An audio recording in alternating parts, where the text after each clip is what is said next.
இந்த 4 காரியங்களையும் நீங்கள் செய்யும் பொழுது ஆண்டவர் உங்களை அருளால் நிரப்புவார். அருளால் நிரப்பப்படும் பொழுது உங்கள் கணவன் பக்கத்தில் அணுக முடியாது, உங்கள் மாமியாரும் அணுக முடியாது, மாமனாரும் அணுக முடியாது. யாரெல்லாம் இது வரைக்கும் உங்களை தூத்திக்கிட்டு இருந்தாங்களோ, யாரெல்லாம் உங்களை அடிமைப்படுத்திக்கிட்டு இருந்தாங்களோ, யாரெல்லாம் உங்களை கஷ்டப்படுத்திக்கிட்டு இருந்தாங்களோ உங்கள் முன்னால் தலை வணங்குவாங்க. ஹல்லேலூயா, ஹல்லேலூயா. சாபக்கட்டுகள்ல இருந்து விடுதலை அடையணுமா? இந்த காரியங்களை செய்யுங்க. இந்த காரியங்களை செஞ்சு பாருங்க. செஞ்சு பார்த்துட்டு அதுக்கு பிறகு இன்னும் எப்படிதான் அஷ்டம் இருக்கிறாருனாக்கும் நீங்கள் செம்மையாக செய்யலைன்னு அர்த்தம். பிரியமானவர்களே, உங்கள் வீட்டு வேலை முடிஞ்சோன்னே பக்கத்து வீட்டில் போய் உட்காந்துக்கிறீங்க. உட்காந்துக்கிட்டு என்ன செய்வீங்க? அங்கே போய் ஆண்டவர் எவ்வளவாக பாடுபட்டார் தெரியுமா, அவர் எனக்காக ரத்தம் சிந்தினார் தெரியுமா, அதையா பேசுவீங்க? ஐயோ என் மாமியார் படுத்துகிற கொடுமை, ஐயோ என் மருமகள் படுத்துகிற கொடுமை, என் கணவன் படுத்துகிற கொடுமை. புரணி புரணி புரணி. உன் வாயிலிருந்து ஒரு புரணி வார்த்தை வரவே கூடாது. புரணி வார்த்தை உன் வாயிலிருந்து வருகிறது என்றால், பொய் வருகிறது என்றால் நீ சபிக்கப்பட்டவள் என்பதை திட்டமும் தெளிவுமாக அறிந்து கொள்ளுங்கள். வீதியில் போகிற நாய் கூட உங்களை வந்து கடிக்கும். காரணம் என்ன? சபிக்கப்பட்டவர்களாக இருக்கிறீங்க. ஆக அருளால் நிரம்பி இருக்கிறீங்கனாக்கும் சிங்கம் கூட உங்களை பார்த்து ஓடி போயிடும். Hallelujah, hallelujah, hallelujah. Praise the Lord, praise the Lord. ஆதாமை பார்த்து ஆண்டவர் என்ன சொல்றாரு? உன் பொருட்டு நிலம் சபிக்கப்பட்டதாக இருக்கும். ஹல்லேலூயா. நெத்தி வேர்வை நிலத்தில் விழ கஷ்டப்பட்டு உழைத்து அதன் பலனை நீ உண்பாய். நிலம் விளைச்சலை கொடுப்பதற்கு பதிலாக முள் செடிகளையும் முள் புதர்களையும் முளைப்பிக்கும். மனிதா, நீ மண்ணாய் இருக்கிறாய், மண்ணுக்கே திரும்புவாய். எப்படிப்பட்ட சாபம்னு பாருங்க. ஆண்டவராகிய கடவுள் மனிதனை தன்னுடைய சாயலாகவும் பாவனையாகவும் படைத்து அவனுக்குள்ளே தன் ஜீவாத்மாவை ஊதி அருளால் நிரப்பியிருந்தார். கடவுள் எப்போதும் என்றென்றுமாக இருப்பது போல மனிதனும் எப்போதும் என்றென்றுமாக உயிரோடு இருக்க வேண்டும் என்பது ஆண்டவருடைய சித்தமாக இருந்தது. மனிதன் பாவம் செய்த பொழுது பாவத்திற்கும் சாபத்திற்கும் மரணத்திற்கும் அவன் அடிமைப்பட்டு போனான். எப்பொழுது மரணம் உலகத்துக்குள்ள நுழைஞ்சது? ஆதாமும் ஏவாளும் விலக்கப்பட்ட மரத்தின் கனியை உண்ட அந்த நாளிலே, கடவுளுக்கு கீழ்ப்படியாமை என்ற பாவத்தை செய்த அந்த நாளிலே மரணம் உலகத்திற்குள்ளே நுழைந்தது. ஹல்லேலூயா, ஹல்லேலூயா, ஹல்லேலூயா, ஹல்லேலூயா. பிரியமானவர்களே, ஆண்டவர் உலகத்தை படைத்த பொழுது எல்லாம் நல்லது என கண்டு படைத்தார். அப்படிதானே? பிரியமானவர்களே, முள்செடிகளை முள்புதர்களையும் அவர் உண்டாக்கவே இல்லை. முள்செடிகளும் முள்புதர்களும் எப்போ உண்டாயின? ஆதாமும் ஏவாளும் பாவம் செய்த பொழுது. ஹல்லேலூயா, ஹல்லேலூயா. பிரியமானவர்களே, இன்றைக்கு உங்கள் நிலத்தில் விளைச்சல் இல்லாமல் இருக்குதா? கற்பத்தின் கனி ஆசீர்வதிக்கப்படாமல் இருக்குதா? ஆடு மாடுகள் பழுகி பெருகாமல் இருக்கின்றனவா? இதற்கு காரணம் சாபம். ஹல்லேலூயா, ஹல்லேலூயா. ஆக பிரியமானவர்களே, உங்கள் வீட்டில் இருக்கிற ஆடு மாடுகளையும் நிலத்தையும் உங்கள் குடும்ப நபர்களையும் தேவன் ஆசீர்வதிக்க வேண்டுமென்றால் பாவ பரிகாரம் செய்யுங்க. ஆண்டவராகிய இயேசு கிறிஸ்துவை பற்றி கொள்ளுங்கள். அவர் ஒருவர் தான் சாப கட்டுகளை உடைக்க வல்லவராக இருக்கிறார். அப்பொழுது உங்கள் விளைச்சல் அதிகமாக இருக்கும். கற்பத்தின் கனி ஆசீர்வதிப்பார். ஆடு மாடுகள்லாம் பழுகி பெருகும். Amen, hallelujah, hallelujah. Praise the Lord, praise the Lord. பிரியமானவர்களே, மார்க் 16வது அதிகாரம் 15வது வசனத்தை வாசித்து பாருங்கள். நம் ஆண்டவர் இயேசு கிறிஸ்து என்ன சொல்கிறார்? உலகம் முழுவதும் கடந்து சென்று படைப்பிற்கெல்லாம் நற்செய்தியை பறைசாற்றுங்கள். ஹல்லேலூயா. என்ன சொல்றாரு? உலகம் முழுவதும் கடந்து சென்று ஹல்லேலூயா, ஹல்லேலூயா, ஹல்லேலூயா, ஹல்லேலூயா. பிரியமானவர்களே, ஆண்டவருடைய வார்த்தைங்க, கடவுளுடைய வார்த்தை இது. நீ கடந்து சென்று நற்செய்தியை பறைசாற்றணுங்கிறது. நீ கடந்து சென்று நற்செய்தியை பறைசாற்றலைனாக்கும் என்ன நடக்கும்? கடவுளுடைய வார்த்தைக்கு கீழ்ப்படியலைனாக்கும் சாபம் உன் தலையில வந்து விழும். அதற்காக தான் பரிசுத்த பவுல் என்ன சொன்னார் தெரியுமா? நற்செய்தியை பறைசாற்றாவிட்டால் எனக்கு ஐயோ கேடு. அப்படின்னா என்ன அர்த்தம்? நற்செய்தியை பறைசாற்றலைனாக்கும் என் தலையில சாபம் வந்து உட்காருங்கிறத அர்த்தம். பிரியமான விசுவாசிகளே, ஆண்டவர் நம்ம எதற்காக கிறிஸ்தவர்களாக அபிஷேகம் செய்திருக்கிறார் என்றால் நற்செய்தியை பறைசாற்றுவதற்காக. ஹல்லேலூயா, ஹல்லேலூயா. நீங்கள் நற்செய்தியை பறைசாற்றவில்லை என்றால் சத்தியம் சத்தியமாக நீங்கள் சபிக்கப்பட்டவர்களாக இருப்பீர்கள். நீங்கள் அநேக நல்ல காரியங்களை செய்யலாம், அநேக தடவை பைபிள் வாசிக்கலாம், அநேக தடவை ஏழைகளுக்கு தான தர்மங்களை செய்யலாம், ஒரு பாவமும் இல்லாமல் பரிசுத்தமான வாழ்க்கை வாழலாம். ஆனால் நீங்கள் நற்செய்தியை பறைசாற்றவில்லை என்றால் சபிக்கப்பட்டவர்களாக இருப்பீர்கள். Praise lord. பிரியமானவர்களே, அநேகர் என்கிட்ட கேட்குறது உண்டு, நான் ஒரு குற்றமும் செய்யலை சிஸ்டர், நான் உண்டு, என் வேலை உண்டு, என் படிப்பு உண்டு, என் குடும்பம் உண்டுன்னு இருக்கிறேன் சிஸ்டர், எனக்கு ஏன் சிஸ்டர் சாபம், எனக்கு ஏன் சாபம், எப்படி சாபம் வரும் எனக்கு? என்னையே மிரட்டுவாங்க ஒரு சிலர். எப்படி சிஸ்டர் சாபம் வரும்? நான் எது தப்பு செஞ்சேனா, ஒருத்தனை அடித்தேனா, ரத்தம் சிந்துற வரைக்கும் காயப்படுத்தினானா? ஒன்றுமே செய்யலையே. நீ ஒன்றுமே செய்ய வேணாம். நற்செய்தியை பறைசாற்றலைனாக்கும், இயேசுவே ஆண்டவன் சொல்லி 4 பேருக்கு நீ சொல்லிக் கொடுக்கலைனாக்கும் நீ சபிக்கப்பட்டவனாக இருப்பாய். ஆமென், ஹல்லேலூயா. ஆகவே பிரியமானவர்களே, இந்த இந்திய நாட்டிலே எத்தனையோ பேர் சாபத்துக்கு அடிமைப்பட்டு கிடக்கிறாங்க, உண்டா இல்லையா? சாப கட்டுகளிலிருந்து அவர்கள் விடுதலை பெறும்படியாக அதிமிக வல்லமையோடு நற்செய்தியை பறைசாற்றுங்கள். ஆமென், ஆமென். பரிசுத்த திருச்சபையை உருவாக்குங்கள். ஆமென். ஏராளமான ஆத்துமாக்களை அறுவடை செய்யுங்கள். ஆமென், ஹல்லேலூயா, பிரைஸ் தி லார்ட். இதுவரைக்கும் கடவுளுடைய வார்த்தைக்கு கீழ்ப்படியாததுனால வந்த சாபத்தை பார்த்தோம். இப்போ இரண்டாவதாக இரத்தம் சிந்துவதால் வரும் சாபம். ஆமென். தொடக்க நூல் 4ஆம் அதிகாரம் 10-12 வரை உள்ள வசனங்களை படியுங்க. அதற்கு ஆண்டவர், நீ என்ன செய்து விட்டாய்? உன் சகோதரின் இரத்தத்தில் குரல் மண்ணிலிருந்து என்னை நோக்கி கதறி கொண்டிருக்கிறது.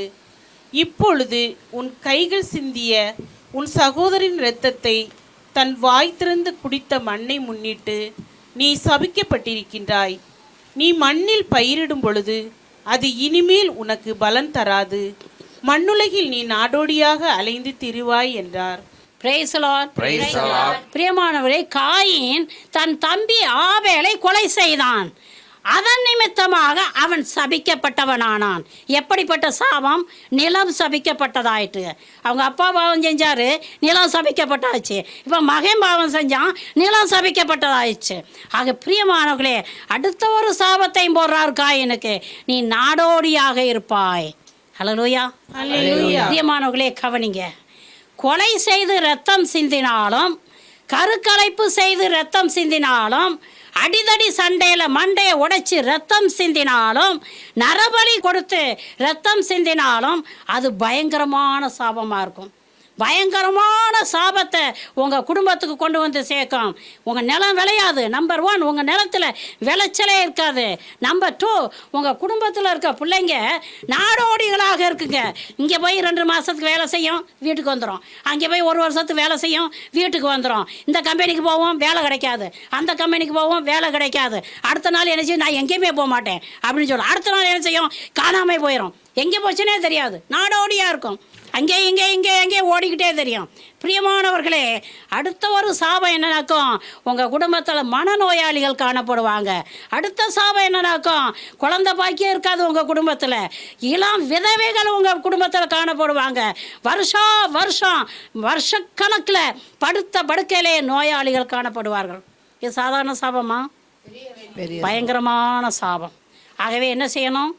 யாருடைய ரத்தத்தையும் நீங்கள் சிந்தக்கூடாது, நரபலி கொடுக்கக்கூடாது. முக்கியமாக தொழிலில் நல்ல முன்னேற்றம் கிடைக்கும்னு சொல்லிட்டு இன்றைக்கி போட்டுக்கு போகிறவங்க செய்கிறாங்களா இல்லையா? கடற்கரையில் இருக்கிறவங்க செய்கிறாங்களா இல்லையா? மீன்பாடு நிறைய கிடைக்கணும்னு சொல்லிட்டு நீங்கள் ரத்தப்பலி கொடுப்பேன். நாளைக்கு உன் குடும்பம் தரமட்டமாயிருங்கிறத சத்தியமாக அறிந்துவாள். ஹல்லேலூயா. பிரியமானவர்களே, ஏராளமான கருசிதைவு செய்து பணம் பண்ணி கொண்டிருக்கிற டாக்டர்களே உங்களுக்கு ஐயோ கேடு. ஒவ்வொரு நாளும் லட்சக்கணக்கான குழந்தைகளை அபார்ஷன் செய்து கொன்று குவித்து கொண்டிருக்கிறீர்களே, அந்த குழந்தைகளின் ரத்தம் என் தேவனை நோக்கி கூக்குரலிட்டு கொண்டிருக்கிறது. நீங்களும் உங்கள் குடும்பங்களும் தலைமுறைக்கும் சபிக்கப்பட்டவர்களாக இருப்பீர்கள். ஹல்லேலூயா. Praise the Lord.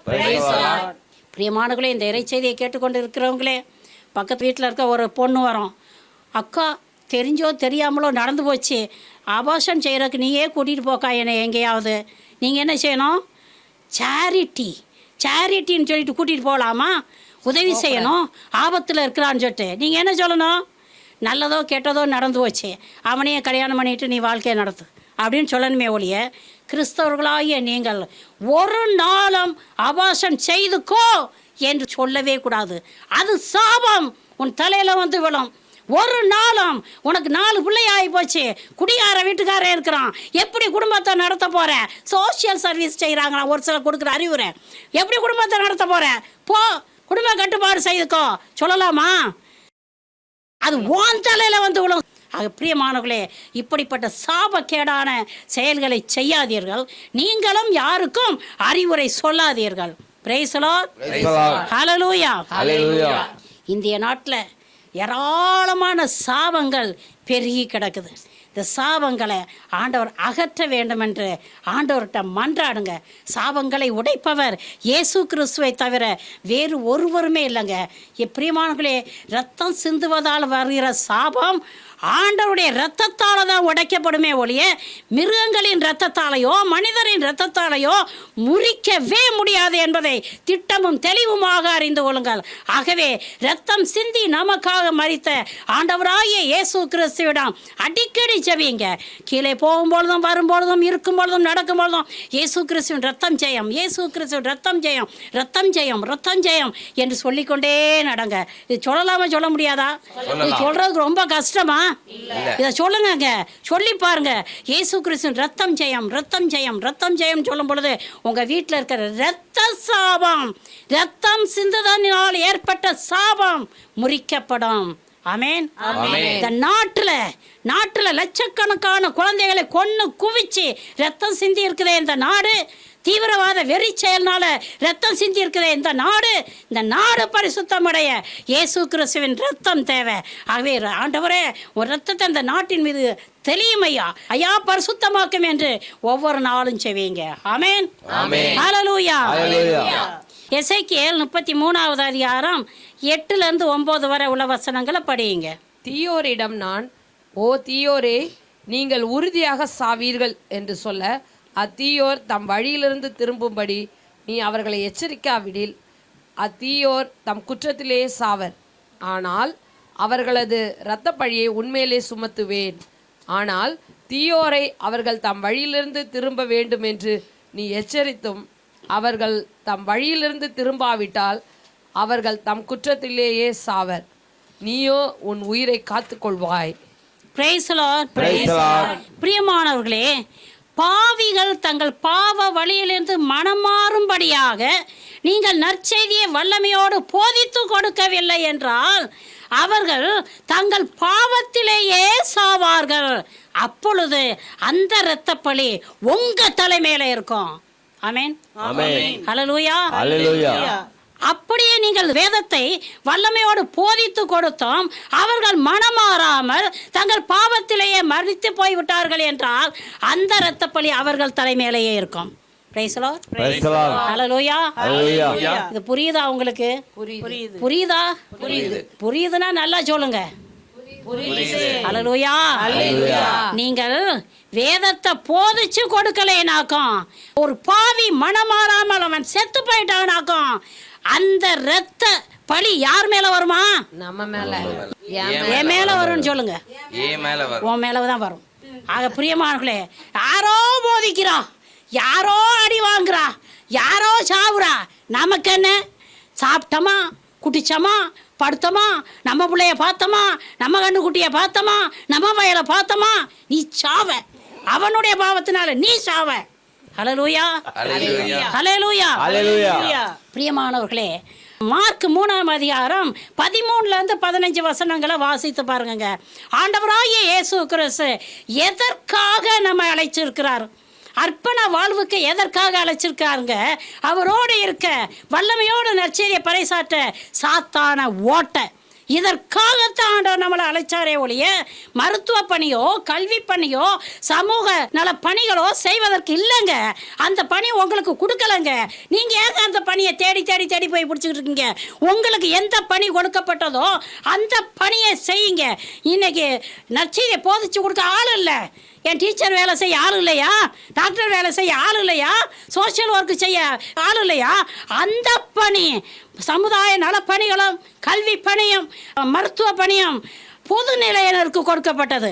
அரசாங்கம் செம்மையாக செஞ்சுக்கிட்டு வருது. செய்யுதா செய்யலையா? பிறகு உங்களுக்கு என்னங்க வேலை? உங்கள் வேலையை யார் செய்கிறது? அர்ப்பணிக்கப்பட்டவர்களே, எதற்காக ஆண்டவர் உங்களை அழைத்து அர்ப்பணம் செய்திருக்கிறார்? இந்த 3 பணிகளையும் செய்ய, அவரோடு இருக்க. எதுக்கு? அவரோடு இருக்க, நற்செய்தியை பறைசாற்ற, பிசாசை ஓட்ட. ஆக அர்ப்பணிக்கப்பட்டவர்களே, நீங்கள் நற்செய்தியை பறைசாற்றுவதற்கு பதிலாக நான் யார் தெரியுமா ஹெச்எம், நான் யார் தெரியுமா பிரின்சிபல், நான் யார் தெரியுமா ஹெச்ஓடி, நான் யார் தெரியுமா பிஹெச்டி, எல்லாம் டி இங்கே தேவையில்லைங்க. நீ நற்செய்தியை பறைசாற்று. அதுக்காக தான் ஆண்டவர் உன்னை அழைச்சிருக்கார். நீ செய்யலைனாக்கும், நீ யாராக இருந்தாலும் சரி, மேல் மட்டத்திலிருந்து கீழ் மட்டம் வரைக்கும் சபிக்கப்பட்டவர்களாக இருப்பீர்கள். என் மக்கள் பாவத்திலே அழியும் பொழுது உன்னை யார் டீச்சராக இருக்க சொன்னது? கேட்பாரா? கேட்க மாட்டாரா? என் மக்கள் இரத்த சாபத்திலே அழிந்து கொண்டு இருக்கும் பொழுது உன்னை யாரு மருத்துவ பணி செய்ய சொன்னது? கேட்பாரா? கேட்க மாட்டாரா? அச்ச நடுக்கத்தோடு ஆண்டவருடைய பாதத்தில் மண்டியிடுங்க. நீங்கள் அர்ப்பணிக்கப்பட்டவர்கள் என்றால் ஆண்டவர் எதுக்காக உங்களை அழைச்சிருக்கிறாரோ அழைத்ததின் மேன்மையை உணர்ந்து அந்த பணியை செய்யுங்க. இல்லைனாக்கும் சாபம் சத்தியமாக உங்க தலைமையில இறங்கும். ஆமென். பரிசுத்த பேதுரு, திருச்சபையின் தலைவர், அவர் என்ன சொன்னார் தெரியுமா? இறை வேண்டலிலும் இறை வார்த்தை பணியிலும் என் வாழ்க்கையை நான் செலவிடுவேன். ஆமென். அதைத்தாங்க நம்ம செய்யணும். அதைத்தான் நம்ம செய்யணும்.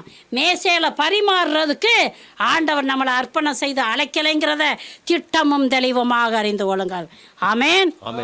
சபிக்கப்பட்டிருக்கிற மக்களை ஆண்டவர் பாதத்தில் கொண்டு வந்து சேர்க்க, விடுதலையாக்குவதற்கு வல்லமையோடு போதிக்க நாம் அழைக்கப்பட்டிருக்கிறோம் என்றால் அதை செய்யுங்க. Price the Lord. இன்னைக்கு இந்தியாவில் ஏராளமான மக்கள் இரத்த சாபத்துக்கு அடிமைப்பட்டு கிடக்குறாங்க. அவர்களை விடுவீங்க. ஆமென். Praise the Lord. பாவங்கள் போக்கிடும் இரத்தம் ஜெயம், பரிசுத்தமாக்கிடும் இரத்தம் ஜெயம். பாவங்கள் போக்கிடும் இரத்தம் ஜெயம், பரிசுத்தமாக்கிடும் இரத்தம் ஜெயம். சாவங்கள் நீக்கிடும் இரத்தம் ஜெயம், சாவங்கள் நீக்கிடும் இரத்தம் ஜெயம். சமாதானம் தந்திடும் இரத்தம் ஜெயம், நமக்கு சமாதானம் தந்திடும் இரத்தம் ஜெயம். ஆமென். ஆமென். ஆமென். Praise the Lord. மூன்றாவதாக, கட்டளைகளை மீறுவதால் வரும் சாபம். Price the Lord. இணைச்சட்டம் 28வது அதிகாரம் 15லிருந்து 20 வரை உள்ள வசனங்களை படியுங்க.